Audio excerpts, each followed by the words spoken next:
The area that I'm focused on broadly, if you like, is the energy market, and by that I mean the energy market for static energy uses, broadly for heat and power.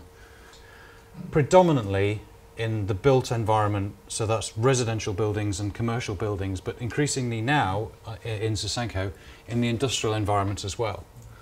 The building related energy use, commercial buildings and residential buildings, together account for about half of UK CO2 emissions. And the other half is, roughly speaking, divided into transport and industry, each are another 25% each. So I'm focusing now on the static uses of energy in heat and power. And until recently, government policy was, if you like, evolutionary. Each step was a relatively small step. The Climate Change Act marked a very important moment in policy making, where rather than each step being an incremental step, the Act provided an outcome with intermediate steps to get to that outcome. So it was a very different way of setting out policy. And the Act also laid out a process for implementing measures to get to that outcome, including a 5-year budgeting process. So in a sense, it set a direction of travel for businesses to respond to and innovate within, rather than requiring an immediate response to an immediate new label or minimum standard or something like that. So it was a really important shift in policy, which the impact of which I think will play out over the next few decades.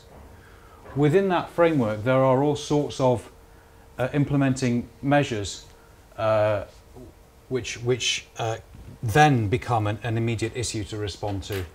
Market transformation is a framework I'll talk more about in a second, but it's actually a very integrated approach to taking a marketplace and shifting it. But there are all sorts of other acronyms and measures. Energy performance certificates, this is an example if you haven't seen one. Display energy certificates, which are for buildings which are never bought or sold, like this one. And actually, there has become an argument that actually the display energy certificate is more important than the energy performance certificate. The EPC is an asset-based certificate. It says how good the building is. It doesn't say anything about how it's used. So actually the display energy certificate says how it's used, and arguably you should have both. Carbon reduction commitment, feed-in tariffs, renewable heat incentive, building regulations, and the measures go on, the individual measures go on about that drive change within a given short time period. But I come back to, there is a direction of travel now which has impacted the way, the innovation that's needed. This graph comes from a piece of work that we did at the Environmental Change Institute called the 40% House. And if you Google 40% House, you'll find the report. What we were looking at was, this was from a baseline in 1996, how energy might be used in the housing stock through to 2050. Apologies, you won't be able to see the axes on this. And how energy was delivered. Now, this was one scenario to deliver a 60% cut. Actually, the target's now become 80% cut in the Climate Change Act in carbon emissions from the housing stock. So this was one sector, and how it might play out. These are the various elements of energy use. The purple is electricity use, which comes from the grid, and over a period of time, the amount of electricity that comes from the grid disappears down to zero over that period to 2050. And there are all sorts of other ways of generating electricity, if you like, embedded generation.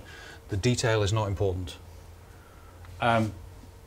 What's down here is gas use in the housing stock, and how that changes over time under one scenario. This is a storyline. This is not a prediction. It's an illustration of how change might happen. And in this particular storyline, gas use, instead of being used in heat-only boilers, gets changed so that you're generating heat and power with it, which is much more valuable in environmental terms. And energy use in solid and oil just dwindles to zero. This is one illustration of change over a 50-year period.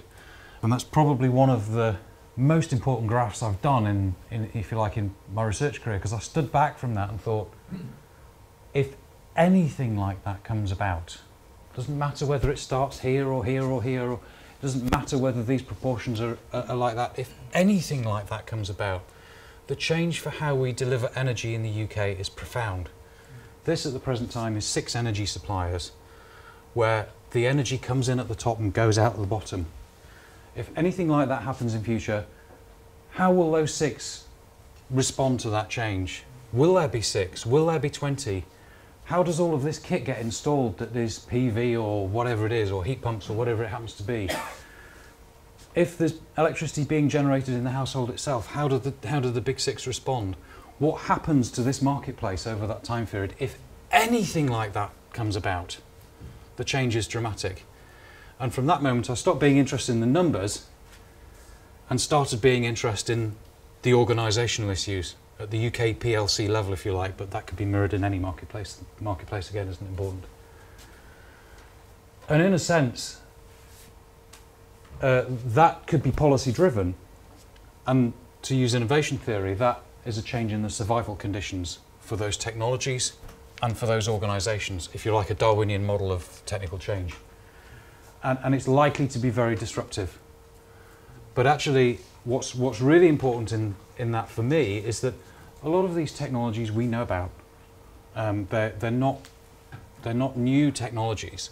Actually, there's not that much technical innovation that's needed to deliver a 60% cut in CO2.